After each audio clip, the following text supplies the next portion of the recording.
अस्सलाम वालेकुम my dear YouTube family, कैसे हैं आप सब। उम्मीद करती हूँ ठीक ठाक होंगे। आज मैं लेकर आई हूँ आपके लिए एक और बहुत ज़बरदस्त रेसिपी जो कि है शीरमाल ताफ्तान की। तो चलिए स्टार्ट करते हैं। यहाँ पर मैंने जी मिल्क लिया है, ल्यूक वार्म मिल्क है, हल्का सा गर्म है, जो कि मैंने लिया है 350 ml।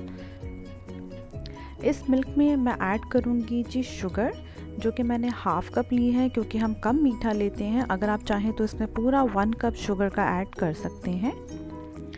नेक्स्ट इंग्रेडिएंट जो मैं इसमें ऐड करूँगी वो है जी मेरे पास 1 टीस्पून सॉल्ट का।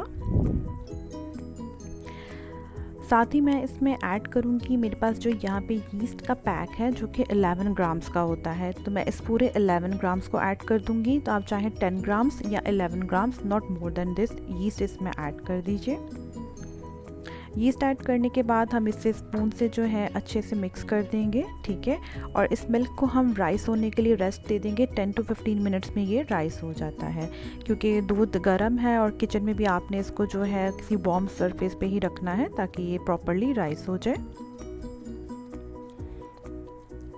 लम्स इसके इसी तरह अच्छे से, चाहे तो आप विस्कर की हेल्प से इसको विक्स कर लीजिए या स्पून की मदद से लम्स इसके हैं जो हैं वो ख़त्म हो जाएं। जितनी देर में जी मिल्क हमारा राइस होता है, ये देख लीजिएगा 10 to 15 मिनट्स रखने के बाद हमारा जो है वो मिल्क राइस हो गया है। इसमें यीस्ट जो है मिक्स हो गई भी अच्छे से। यहाँ पर हमने मैदा लिया है जो कि है 3 कप्स, जो मेजरमेंट कप्स होते हैं ना उसके 3 कप्स लिए हैं मैंने। इसमें मैं ऐड करूँगी इलायची, जो कि मैंने इलायची के दाने निकाल के पीस लिए थे क्योंकि उस वक्त इलायची पाउडर अवेलेबल नहीं था। इलायची पाउडर अवेलेबल है तो वो आप हाफ़ टीस्पून ले लीजिए। तेज़ इलायची की खुशबू आप पसंद करते हैं तो 1 टीस्पून भी ले सकते हैं। केवड़ा एसेंस यहाँ पर मैंने लिया है जी 1 टीस्पून। एक इसमें हम डालेंगे अंडा, ये रूम टेम्परेचर का है, एग यानी कि फ्रिज का नहीं है, रूम टेम्परेचर पर है। ये हमने यहाँ पर तमाम इंग्रेडिएंट्स मैदे में मिक्स कर लिए हैं। अब हम इस आटे को जो है इस मिल्क की मदद से गूंदेंगे, ठीक है। आपने बहुत सॉफ्ट आटा नहीं गूंदना, आपने जो है हल्का सा इसको जो है हार्ड ही रखना है, ठीक है। गूंदने के दौरान थोड़ा इशू होगा, बहुत ज़्यादा स्टिकी हो जाता है मैदा। जैसे जब आप डोनट का आटा गूंदते हैं तो वो भी बहुत ज़्यादा स्टिकी होता है, उसको हैंडल करना मुश्किल हो जाता है। डोंट वरी, पास आप जो है एक बॉल में थोड़ा मैदा भी रख लीजिएगा, उससे आप अपने हाथ अगर डिप करेंगे और तो उससे आपको आटा गूंदने में आसानी होगी, ठीक है। तो ये देख लीजिएगा कि मैं आपको बता रही हूँ पंच करके कि मतलब इतना आपने इसको सख्त रखना है। मिल्क सारा नहीं इसमें डलेगा। 350 ml मैंने लिया था, 50 ml ऑलमोस्ट बचा है, तो आप 300 ml में ही जो है आटा गूंद लीजिए। थोड़ा सख्त भी होगा तो डोंट वरी, आगे प्रोसेस देख लीजिएगा आएगा तो उसकी वजह से ये नरम पड़ जाएगा, ठीक है। अब आपने क्या करना है कि ये जो हमने आटा गूंदा है, इस आटे को आपने ऑलमोस्ट 10 मिनट्स के लिए रेस्ट देना है, ठीक है। 10 मिनट्स रेस्ट देने के बाद यहाँ पर मैंने जो है घी लिया है, मेरे पास देसी घी अवेलेबल था, मैंने वही ले लिया। आप डालडा घी भी ले सकते हैं। वो आपने जो है इसमें 100 ग्राम्स ऐड करना है, ठीक है। अब आपने जब घी ऐड किया है तो स्टार्ट में आप चाहें तो पहले इसे स्पैचुला की मदद से थोड़ा सा मिक्स कर लें कि ये थोड़ा सा मिक्स हो जाए। फिर उसके बाद आपने हाथों की मदद से इस आटे को अच्छे से गूंदना है कि ये जो घी हमने ऐड किया है, ये घी जो है उसमें प्रॉपरली डिज़ोल्व हो जाए, मिक्स हो जाए, ठीक है, अब्जॉर्ब हो जाए।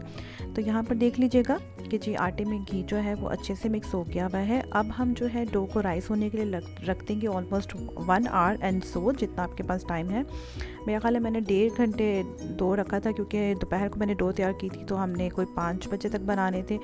तो ये देख लीजिएगा कितनी ज़बरदस्त डो जो है वो हमारी राइस हुई है। इसे पंच मार के इसके अंदर से अच्छे से आपने हवा निकाल के इसे थोड़ा सा गूंदना है, ठीक है।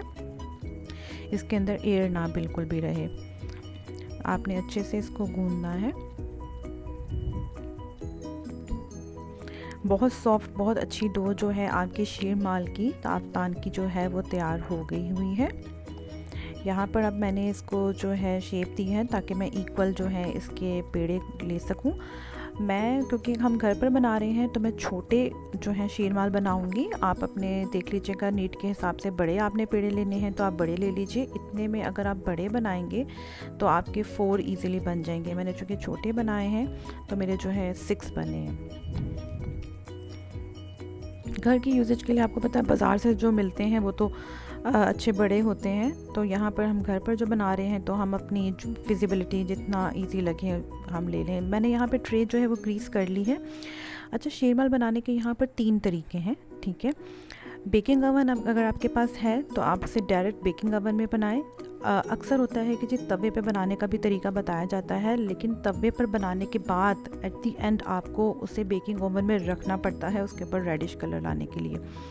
डायरेक्ट बेकिंग ओवन में बनाने का ये है कि आपका एक तरफ से शील माल बहुत अच्छा कलर लेगा, लेकिन नीचे से बैक साइड से उसका कलर अच्छा नहीं आएगा। तो आप उसे बेक करने के बाद निकाल के उसको पलट कर दोबारा जो है 6 to 8 मिनट्स के लिए बेक कर सकते हैं, तो वो उस तरह से कलर आ जाएगा। तवे पर अगर बनाना चाहें, तवे पर आप मीडियम आंच में जो है एक साइड से पका के फिर उसके दूसरे साइड पे आप जस्ट उसे बेकिंग ओवन की ग्रिल ऑन करके कलर दे सकते हैं। तीसरा इसका मेथड ये है कि जिस तरह आप पतीला यूज़ करते हैं बेकिंग वगैरह के लिए, तो आप सिंपल इसे जो है पिज़्ज़ा ट्रे में रख के पतीले में भी पका सकते हैं। पतीला आप 10 मिनट के लिए प्री हीट करें तेज़ आंच पे, फिर आप जो है इस शीर माल को रखें हमारी पिज़्ज़ा ट्रे पे और इसे रखें, तो फिर ऑलमोस्ट 12 to 15 मिनट्स लगेंगे, आपका जो है शीर माल पतीले में भी तैयार हो जाएगा। ठीक है, तो 3 मेथड्स हैं जो भी आपके पास इजीली आप फॉलो कर सकें, आप बना सकते हैं। मैंने स्पून की बैक साइड की हेल्प से इसे शीर माल का लुक देने के लिए इस तरह से इसमें जो है पैटर्न्स बनाए थे। आपके पास आइसक्रीम स्टिक है तो आप वो भी यूज़ कर सकते हैं। Anything available in the kitchen जो कि इस तरह की शेप दे सके। उसके बाद जब आप इसे रोटी की तरह हाथ पे रखेंगे तो वो जो आपने पैटर्न दिया है वो प्रॉपर शीर माल वाला पैटर्न जो है वो आ जाएगा। ठीक है,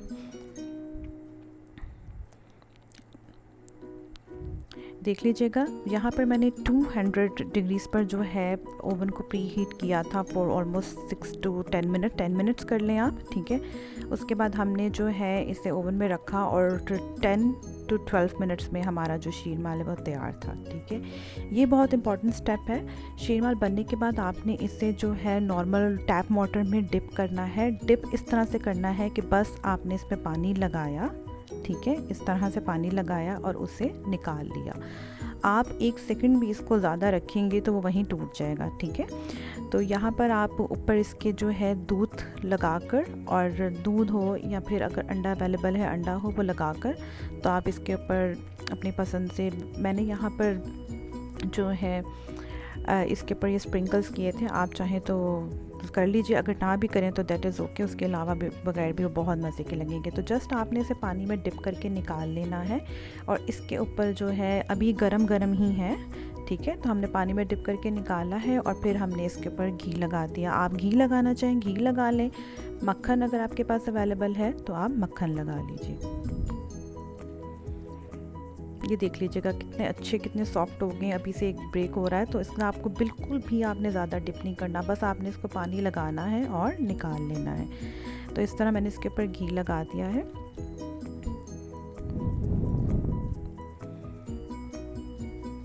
ये देख लीजिएगा कितना खूबसूरत कलर आया है। मैंने ओवन में बनाए हैं, इतना प्यारा कलर आया है।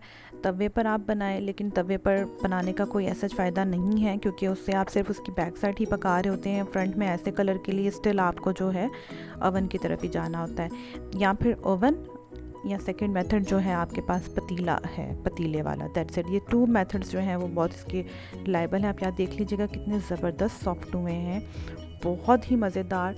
मीठा मैंने इसमें नॉर्मल रखा है, अगर आपको बिल्कुल बाज़ार वाला मीठा चाहिए तो आप आधे की जगह 1 कप चीनी का इसमें डालें, तो बहुत माशाल्लाह ज़बर। देख लीजिएगा दोनों तरफ से कितना प्यारा कलर आया। मैंने पलट कर फिर इसको जो है 6 से 8 मिनट के लिए रख के कलर दे दिया था। उम्मीद करती हूँ आपने मेरी इस ज़बरदस्त सी शीर माल की रेसिपी को ज़रूर एंजॉय किया होगा। इसे ज़रूर ट्राई कीजिए। आपने निहारी बनाई है तो उसके साथ ज़रूर बनाइए, स्पेशल कौरमा बनाया है तो उसके साथ ज़रूर बनाइए। नेक्स्ट रेसिपी तक के लिए मुझे इजाज़त दीजिए। अल्लाह हाफ़िज़।